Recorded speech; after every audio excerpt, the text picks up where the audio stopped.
Listen, welcome to this is episode number 3 of the Larry Holsey podcast, and I'm excited to share some things with you. So we are going to be talking about the next principle in the 17 principles of success from Napoleon Hill. Okay, so I was just checking my thing, 17 principles of success, to make sure I was wording it properly. I've got it over here on the wall. I've got this all 17 principles right there on this poster, which I have framed in my office to keep me on track. And as I go through these guys, I want to, talk to you guys about I'm no expert in these things. Okay. I'm a work in progress, just like you guys. We're all kind of on this journey, trying to figure things out, get better, get a little bit better every day. And I'm on this journey with you guys. And we're certainly, so as I share these things, just keep in mind, I haven't figured these out. I'm not the expert necessarily. I may have more experience in one area or another than you guys. And I'm sure you guys, have more experience than me and more success than me in certain areas as well. So I just want to share some of the things that I've learned, share some of the things that I'm learning. And actually, as I teach it and I talk about it, I actually get better myself. So I'm just closing out some of these windows here so I don't bog my computer down while we're doing this broadcast. But, so anyway, so what I found is whenever you learn something, wherever you said learn something, you get some out of it. But man, whenever you teach it, oh man, that's when you really start to know something. So I'm super excited about this podcast, this one and all the ones, just the podcast in general, because it's helping me dig in. It's holding me accountable, making me learn more, making me apply more. And man, can you imagine if we just all did what we already know to do? And I mean, if we just did what we know, our lives would be phenomenal, and they would be just turning out amazing. So too many times we don't do those things that we already know to do, and we just we need those reminders. Okay, so we're going to talk about the mastermind principle. Okay, the mastermind principle, and I want to just share some things in my life and in my business that have made a big difference for me. Okay, and I've been a part of a mastermind with a group of men for the last, man, it's been more than 20 years. Okay, more than 20 years, and I was invited into this group years ago. I was a young, up and coming leader. Okay, I had a lot of things going on. I had a lot of achievement happening, but I also had a lot of places that I was like, not on track. Okay, and so these guys invited me in to this mastermind, and we hold each other accountable. We study, different success things. Study Napoleon Hill. We study the Bible. We study different success strategies. We talk about business. We talk about family. We talk about taxes. We talk about everything, really. We meet, we try to meet once a week. Some seasons of that time are really diligent. Some other seasons are more crazy, and maybe we don't meet as much. And so I wouldn't say that we've mastered the mastermind principle in the way that Napoleon Hill lays it out. I'm going to give you some tips for how he lays it out and things that you need to do or that you could do. But it's a step in the right direction for sure, and it's been very valuable in my life. Okay, so I'd say the number one. Let's start with some notes. And this is not from my notes with Napoleon Hill, but they are notes just from my experience and from what I've learned. Is probably the greatest contributor to your success.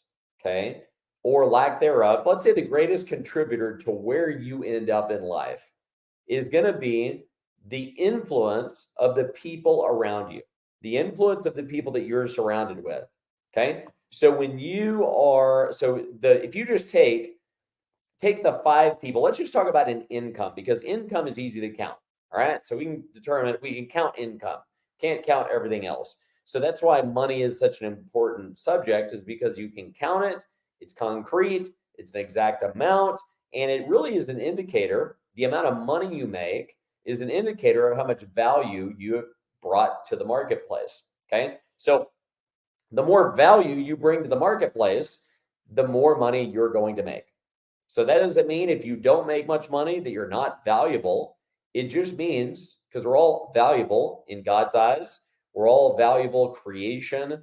We're a valuable person to society. But if you don't get, if you're not very valuable to the marketplace, you don't get much money. So if we're going to determine value to the marketplace, we need to look at the income and we can count that and see that, okay, if I need more income, I need to bring more value. All right. So let's talk about the people around you. So the people around you are going to affect your value that you bring. So if you look around at the 5 people you spend the most time with, in fact, I would just make a list right now. Who am I spending the most time with? Who are the 5 people that you spend the most time with? Write their names out. Bob, Mary, Joe, Larry, whatever. Okay. Who are those people?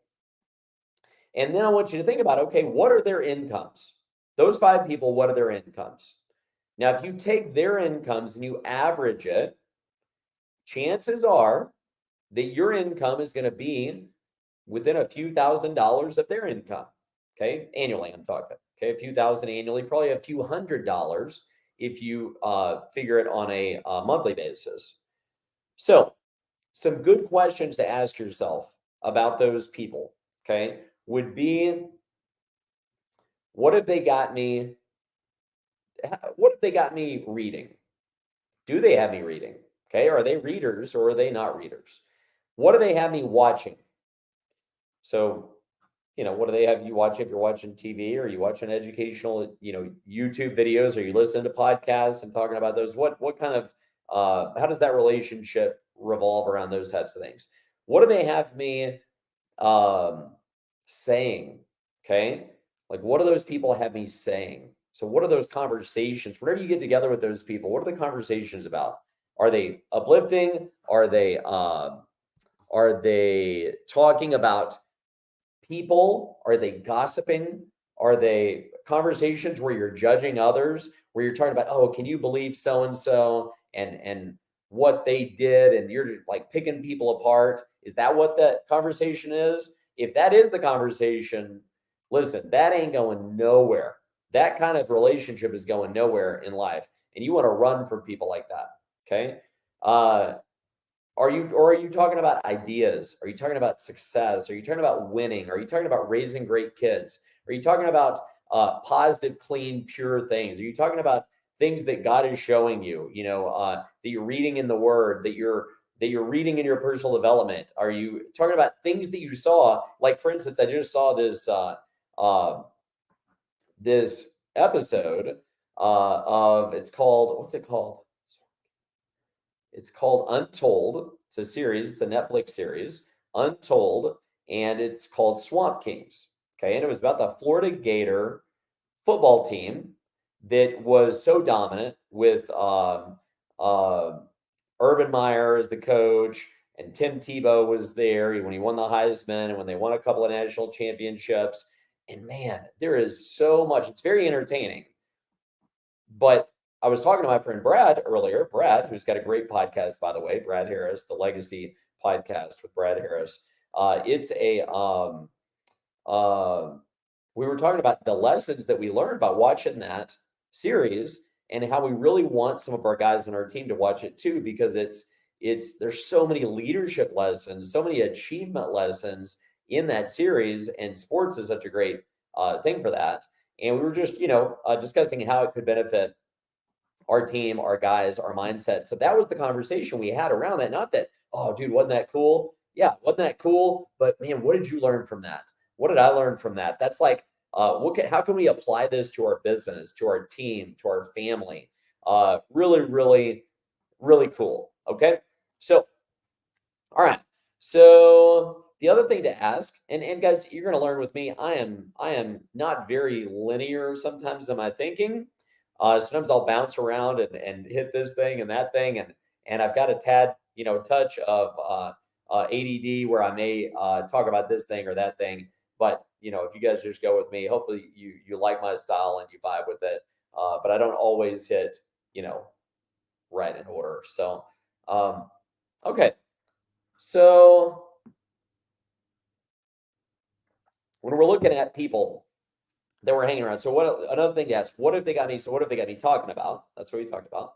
What have they got me reading? What have they got me listening to? But probably the most important thing, what have they got me thinking about?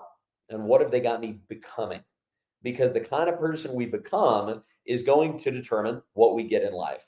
Okay. It's all about who we become. So setting a big goal to go out and make a lot of money is really more about the person you become than having the little green pieces of paper. Okay. It's not about the pieces of paper, it's about who you become in the process. So I like to set big goals and I like to work with people who set big goals because when you have big goals, then it requires you to man up. Okay. To man up, and forgive me if you think that's sexist, but that's the term. And you guys know what I mean by that. Man up. You got to man up, you got to grow up, you got to level up, okay? And so you got to just level up and like become what that goal requires of you, okay? And that's why I like setting big goals and big things to achieve. And like when we talked about definiteness of purpose, that would definitely apply, okay? So all right, so here's now when you look at those people and you look at what they've got you reading, listening to, talking about, and becoming, now you've got to ask the hard question. Okay. And the hard question is this. I want you to write this in your notes if you're taking notes. Is that okay?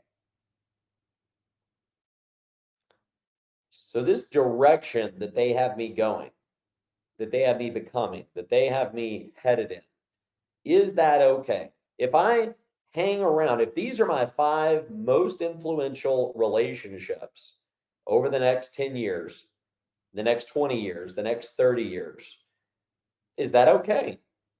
Is that going to take me where I want to go? Is it going to take me to the life God designed me for? Is it going to take me where I want to be? So, will I be in 10 years, 20 years, 30 years? What's the end result of that? And is that okay? And you got to be the judge of that. You be the judge. If that's okay with you, then you stick with it. If you're hanging around people that you think are bringing the best out of you, man, stick with it. All right. If you see, wow, you look at it and you're like, man, this is not okay. I don't like where this is going. And yeah, this is comfortable. And yeah, these are my boys from high school or my boys from college or my girlfriends or whatever. These are the people that I've known forever. It's my cousin and my high school friend or whatever. And you love them. But sometimes you have to say, man, it's not okay. I don't like where it's going. I don't like where this is headed, and I got to make a change. And that's hard. So hard. It's hard to do. It's a hard thing to do. But here's some ways that you could make the change. Okay. And then we're going to talk about the mastermind because it's so important. But you could, number one, you could have limited association. Okay. So some people just don't bring the best out of you, and you just need to have limited association. Okay. That means you just limit it. So you can spend a few minutes with them, but not a few hours. Or you can spend a few hours, but not a few days. And you just limit the association. Okay, so that's one strategy. The other strategy is just eliminate them. Eliminate that relationship. Some relationships don't need limited association. They need no association. Okay. And you know who those people are. If you should just have no association, maybe that's the case on some of them. Okay. And the third one, which will tie right into the mastermind principle, is to have expanded association. Okay. So expanded association means that you're on purpose getting association with other people outside that circle that will help expand your mindset, expand your life's goals, expand what you do in your life, and you intentionally go find those relationships. Okay. So expanded association. All right.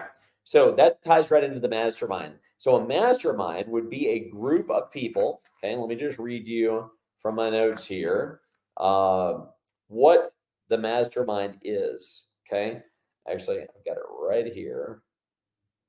Okay. Here it is. So the mastermind would be defined, and this is from Think and Grow Rich. Okay. By Napoleon Hill. Great book. The mastermind may be defined as coordination of knowledge and effort in a spirit of harmony between two or more people for the attainment of a definite purpose. Let me read it again. Coordination of knowledge and effort in a spirit of harmony between two or more people for the attainment of a definite purpose. So that's really great. And I'll tell you what the best mastermind on the planet is a marriage. Okay. Getting married. I've been married 23 years. My wife, Heather, and I. And, I mean, we've had times where we're completely in sync and on point, and we've had times where we're like, not on point and not in harmony. Okay. And I'll tell you, harmony is better. And harmony comes from working on a definite objective, a definite goal, a definite vision that's a joint vision that you're both focusing on. Okay. So anyway, all right. So let's talk about how you can create a mastermind. Okay. So a mastermind certainly can be a marriage, two people. It can be a group of men or women that are focused on a similar objective. But I'm just going to read you some. Actually, there's 6 points here that Napoleon Hill lists as ways to, or things to focus on when you're creating a mastermind. So he said, and anyway, so these are from some of the most successful people, the 500 successful people he interviewed and what they would do. Okay, so number one, adopt a definite purpose as an objective, choosing the right people to achieve that purpose. Okay, so adopt a definite purpose as an objective, choosing the right people to achieve that purpose. So make the selection from people chosen for their ability to help you where you are going. List the things you need for the attainment of your goal and systematically fill in the steps with the proper persons who will help attain that objective. So if you're going to create a mastermind, you want to think about who can help you attain that objective. So you wouldn't create a mastermind to create wealth with a bunch of losers. Okay. Not that if sometimes don't get offended with me. Don't look for a reason to be offended. Okay. But you're not going to go pick a bunch of losers to go with you on a mastermind to win. Okay. You want to find winners with a winning mindset because winners win. Okay. And if you find somebody with a losing mindset, I'll tell you what they're going to be doing. They're going to be losing. And you don't want to be tied to that anchor. Okay. So all right. So as we go here, sometimes I know as I do this, I'm probably going to offend some people, and that's okay. But I'm just going to be who I am, and you just be who you are, and hopefully I can provide some value to you. But I just know that some people are going to get maybe sideways with me, and that's okay. You can go find a different, you can find a different podcast that somebody with you maybe you vibe better on. Okay. All right. So I'm just going to be who I am. All right. So point two is determine what appropriate benefit each member may receive in return for his cooperation in the alliance. Okay. So whenever you approach somebody to be a part of your mastermind, you want to be conscious of what's in it for them. What are they going to get in terms of value? So you're thinking about giving value, not being a taker. Okay. You want to be giving value. All right. Number three, establish a definite plan where the members of the alliance will meet. Okay. Super important to have a definite plan where you guys meet on a consistent basis and you have a definiteness to it. Okay. It's not like, hey, let's get together next month. That's really not going to work. Okay. It's not going to work for a mastermind or for any kind of growth plan. Okay. So you need to have regularity to the meetings. You can meet. And with technology, hey, man, you can meet on Zoom. You can meet in person. The guys in my mastermind are from Lubbock, Texas, Austin, Texas, Dallas, Texas, and we got one non-Texan in the group from Kansas City, Missouri. Okay. I don't know how he got in there, but poor guy doesn't live in Texas. You got to feel bad for him, right? All right. So, okay. So, and I live in Amarillo, Texas. So okay, number four, the leader, whoever the leader is, whoever puts it together, if that's you, must shoulder the responsibility of the group and see to it that harmony is maintained so that everybody stays focused on that clear objective. Okay. Number five, be sure that you focus on definiteness of purpose. Wow. Okay. Definiteness of purpose. That is, so you guys need to stay on a definite plan. Okay. All right. Number six. Okay, number six is just about the number of individuals in the group, which can be determined by you guys and what really works. Okay, so all right. So if you'll start a mastermind, if you'll start just thinking just on a basic level about influence of people around you, the influence of others in your life is subtle, yet it's powerful. And I'll just end with this story.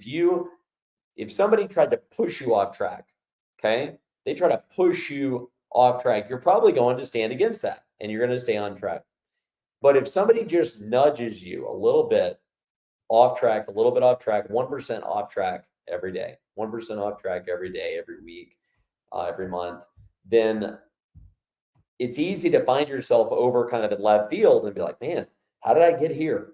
Why am I so off track? And if you look back and you see the subtle influence of others that have influenced you and pushed you a little bit off track, a little bit off track, a little bit off track, it can that influence is subtle but very, very powerful in your life. So whether you're thinking just about that level of just the influence of the others around you versus the higher level of really creating some kind of mastermind to get the expanded influence, highly recommend it. And also, man, what an age we live in. You have podcasts you can listen to, you have YouTube, you have masterminds you can join, you have all kinds of things that you can get involved in to expand your influence, to expand the influence of people around you, expand your mindset, expand your learning, and of course, most important thing is to take action on those things. All right, so listen, you guys have a great day, and we'll look forward to talking to you guys on the next episode.